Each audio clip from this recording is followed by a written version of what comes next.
Tonight, a personal plea from a mother to a man she called her son. Turn yourself in.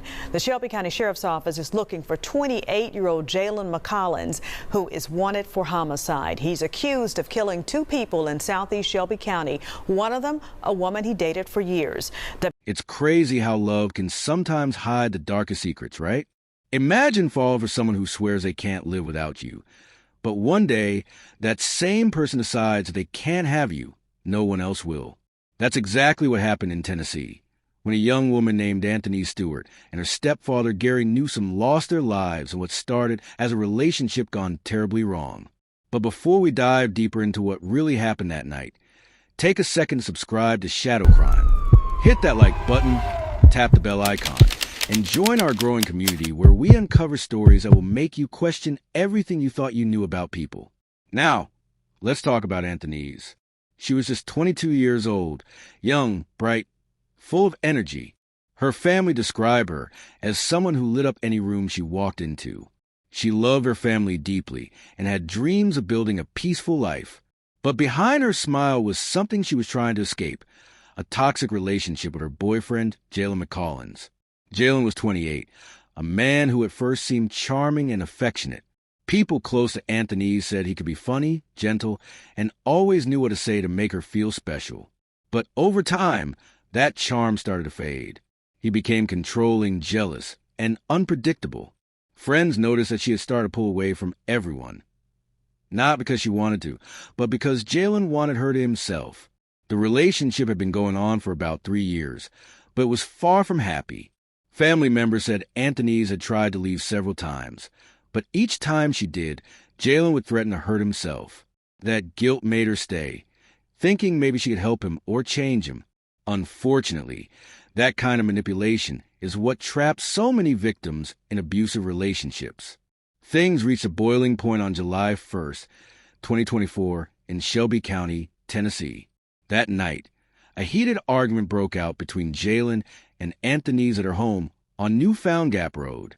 Her stepfather, Gary, tried to step in and protect his daughter, something any parent would do. But instead of walking away, Jaylan pulled out a gun. Within seconds, everything changed. When deputies arrived, Anthonese was already gone.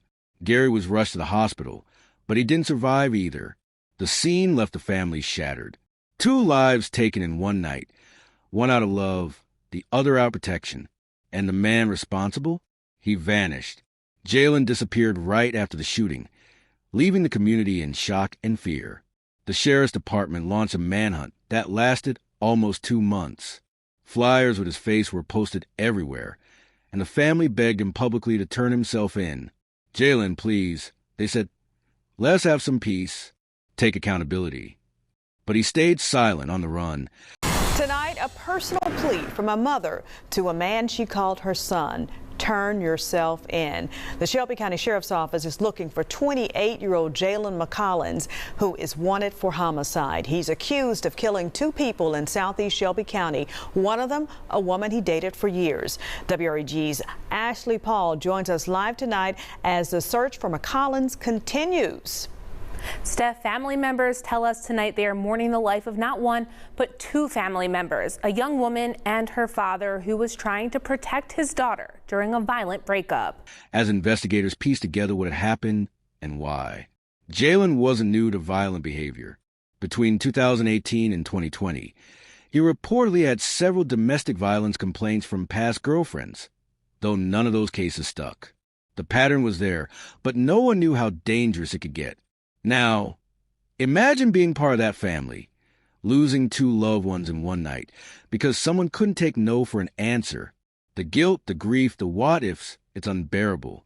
And what's worse, they had seen signs, but never thought it would end like this. Family members tell us tonight they are mourning the life of not one, but 2 family members, a young woman and her father who was trying to protect his daughter during a violent breakup. He told her, like, you know, the only way you're gonna leave me is in a body bag. And that's what he did. Now we gotta prepare a funeral. It's a situation Frank Gotti is struggling to accept. He's known to many in Memphis as a community activist who has dedicated his life to making Memphis safer. Except this time, his relatives are the victims. It's been rough, you know. It's been rough because this stuff, you see happening in other families or on, in movies and things like that. You never wake up and think that this would be happening at your doorstep. Quite literally, this video shows the moments 28-year-old Jaylan McCollins is seen arguing with 22-year-old Anthonese Stewart outside a home on Newfound Gap Road early Monday morning. Moments later, deputies say McCollins pulled a gun and shot Stewart. Family says the argument started when Stewart tried to break up with McCollins, who she had been dating for 3 years. It's just senseless to where wasn't in control of his emotions properly for a young man. Sonia Witherspoon says her niece was a sweet, loving young lady, and her brother-in-law, 66-year-old Gary Newman, was also shot while trying to protect her. Very, very kind man, family man, as much as to allow Jaylan into his home to be able to commit this horrendous act. The family says they loved McCollins as if he were blood, which makes coming to terms with these allegations even more heartbreaking. Stewart's mother didn't want to go on camera, but she has this message for McCollins. I would love for you, son. I still call you son. I would love for you to turn yourself in. When the news broke that Jaylan had vanished after the murders, the entire Shelby County community was on edge. Everyone wanted to know, where could he have gone? How could someone who just took 2 lives disappear without a trace? It wasn't just a local manhunt anymore. It became a community-wide alert. People locked their doors earlier at night, looked over their shoulders in parking lots, and checked every face that seemed unfamiliar. The sheriff's office worked around the clock. They followed every possible lead, old friends, relatives, anyone who might have helped him hide. But Jaylan knew how to stay low. Weeks went by, and every day that passed made people wonder if he'd ever be caught. Meanwhile, Anthony's family couldn't find peace. They couldn't sleep, couldn't eat. Her aunt, Sonia Witherspoon, spoke to reporters saying she'd been trying to get away from him for a year. That one sentence broke hearts across the state. It's hard to imagine the fear Anthony's must have felt in those last moments. She probably hoped it would just be another argument, another time he'd storm off. She didn't know this time he had no intention of letting her walk away. And poor Gary, he wasn't even supposed to be part of this. He just wanted to protect his daughter. That protective instinct, that love, cost him his life. Now here's what makes this case even harder to stomach. Jaylan had a history. There were domestic violence complaints against him from other women before. Yet somehow, those cases never went far. Some were dropped, others dismissed. It's the same tragic pattern we see far too often. Warning signs ignored until it's too late. 7 long weeks after the murders, there was finally a breakthrough. On August 19, 2024, the Shelby County fugitive team located and captured Jaylan McCollins. The moment the news broke, you could almost feel the collective sigh of relief. But for the family, relief didn't mean healing. Their lives were already torn apart. When Jaylan was brought to court, people expected some sign of remorse, a look, a word, anything. But he said nothing. He was charged with 2 counts of first-degree murder and unlawful possession of a weapon. The judge denied him bond, calling the act heartless and cold. Yet, despite all that, Jaylan showed no emotion. It's like he couldn't grasp the weight of what he'd done. Imagine sitting in that courtroom, watching the man who destroyed your world stand there, expressionless. The silence must have been deafening. The family members cried. Some stared blankly, others whispered prayers.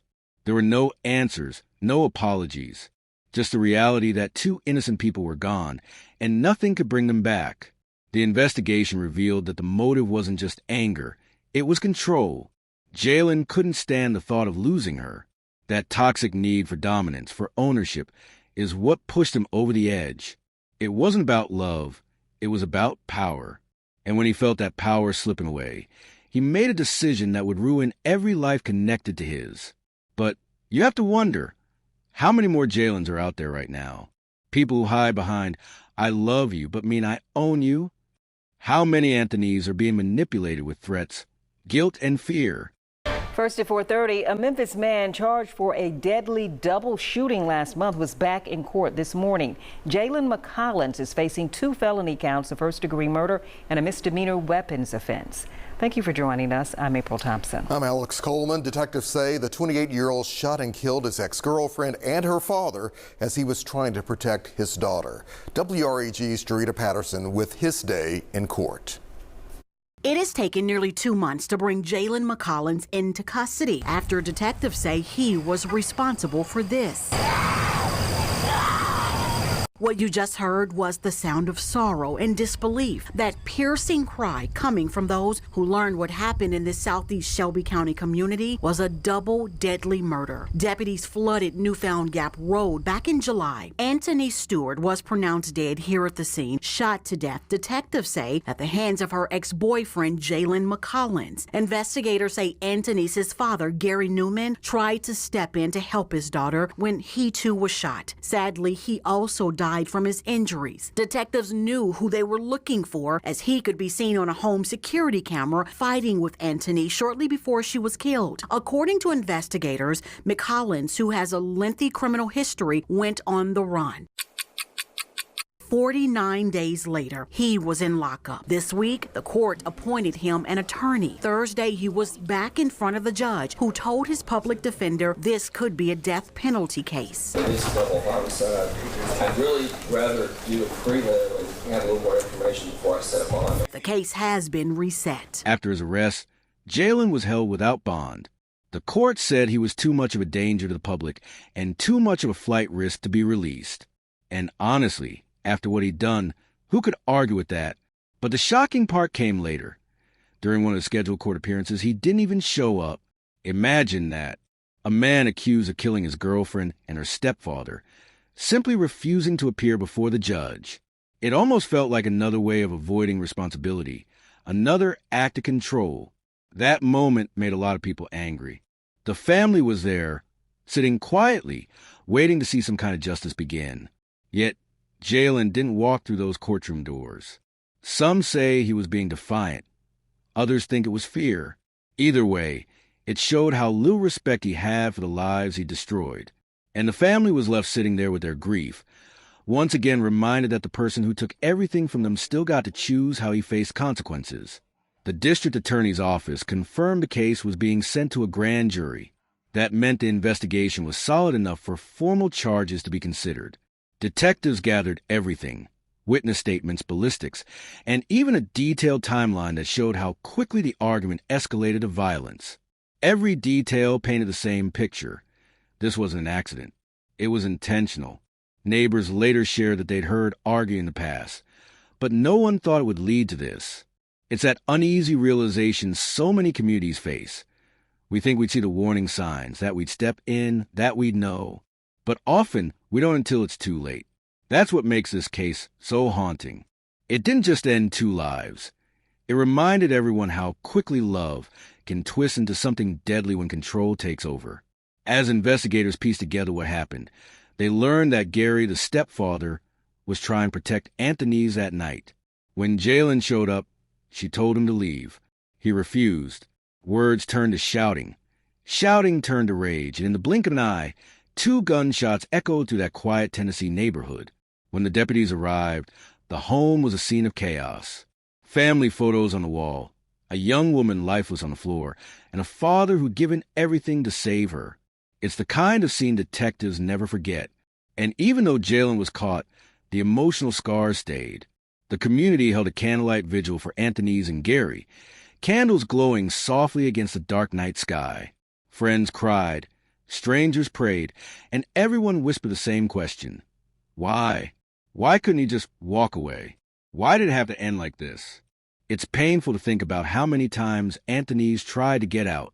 She wanted peace, but love made her hopeful.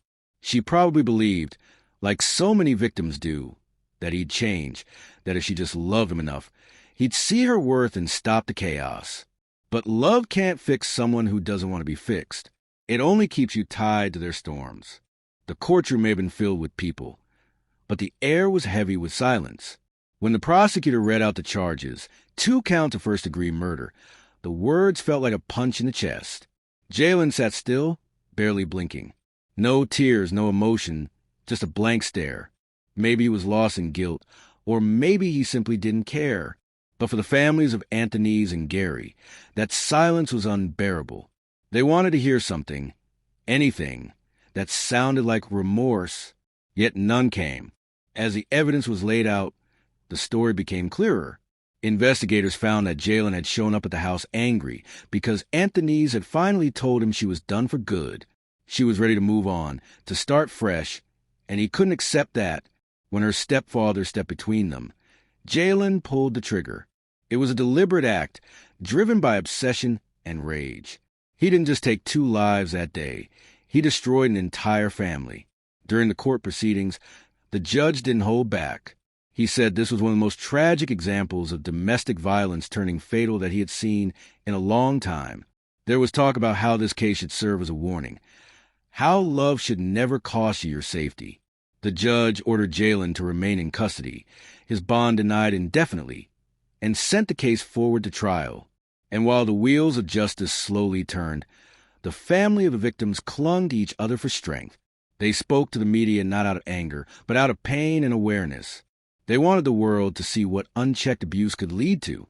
They wanted people to recognize the early signs, to step in, to speak out.